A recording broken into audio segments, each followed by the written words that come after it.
Reforms that we are announcing is related to atomic energy related reforms. There shall be a research reactor in PPP model which will be established only for the production of medical isotopes.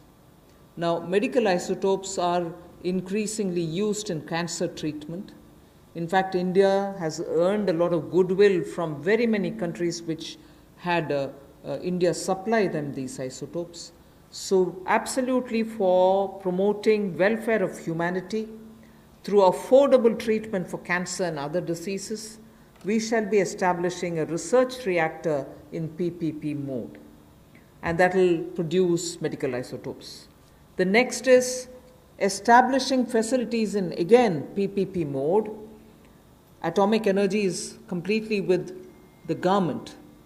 But here are the ways in which we are bringing in the PPP mode, establishing facilities in PPP mode to use irradiation technology, the radiation technology, for food preservation. Radiation technology, as you know, at one point in time, the government also was discussing it, and a lot of you all were asking us questions.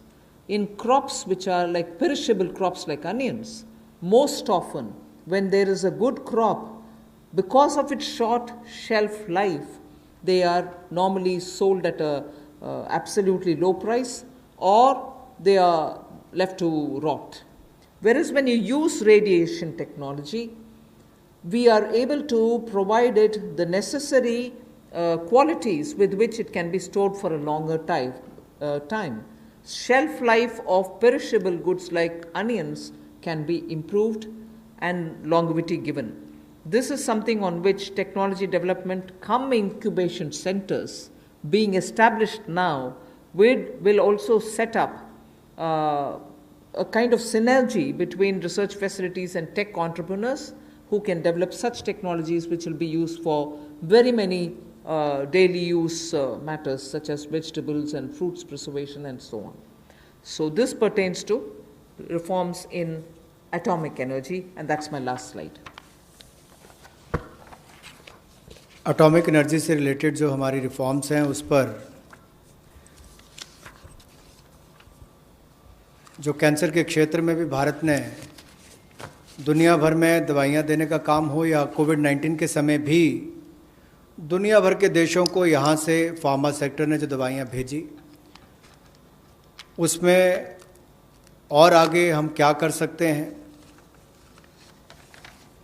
Medical isotopes का उत्पादन करने के लिए PPP mode में research reactors का स्थापना करेंगे और इससे मानवता की सेवा को और बल मिलेगा। और भारत में जो कोविड-19 के समय हो या कैंसर की ट्रीटमेंट के लिए भी इससे पहले लगातार दुनिया भर के देशों को यहाँ से मेडिसिन्स देने का काम किया हो, उस दिशा में भी हम कदम आगे बढ़ा सकें। पीपीपी मोड में जहाँ फैसिलिटीज़ देने की बात है, वहीं पर पिछले कल हमने कहा था टॉप से टोटल,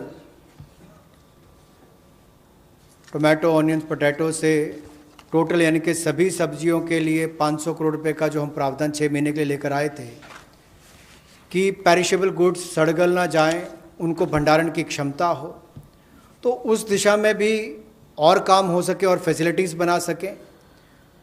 तो उसी लिए ये पीपीपी मोड में एकीकृत खाद्य संरक्षण केंद्र हम लोग विकिरण टेक्नोलॉजी यानी कि इरेडिएशन टेक्नोलॉजी के माध्यम से बनाएंगे ताकि हमारे कृषि क्षेत्र को भी इससे बल मिल सके और भंडारण की क्षमताओं को भी इसका लाभ मिल सके। इसके अलावा जो दुनिया भर में भारत के युवाओं ने स्टार्टअप्स के माध्यम से भारत का नाम रोशन किया है, दुनिया के अग्रणी देशों में भारत को लाकर खड़ा किया, ये भारत के युवाओं की एक बहुत बड़ी उपलब्धि है। उसी दिशा में ये स्टार्टअप के रोबस्ट इकोसिस्टम को हम न्यूक्लियर सेक्टर के साथ जोड़ने जा रहे हैं ताकि टेक्नोलॉजी डेवलपमेंट कम इंक्यूबेशन सेंटर्स को सेटअप किया जा सके, इनकी सिनर्जी हो हमारे रिसर्च फैसिलिटीज़ और टेक्नोलॉजी एंटरप्रेन्योर्स के बीच में। एक बहुत बड़ा कदम है इस दिशा में कि एक नया क्षेत्र हमारे देश के युवाओं को अपनी प्रतिभा दिखाने के लिए मिलेगा। स्टार्टअप्स के माध्यम से उन्होंने दुनिया भर में भारत का नाम रोशन किया है, उससे बल मिलेगा और निश्चित तौर पर इससे आगे बढ़ने के अवसर मिलेंगे।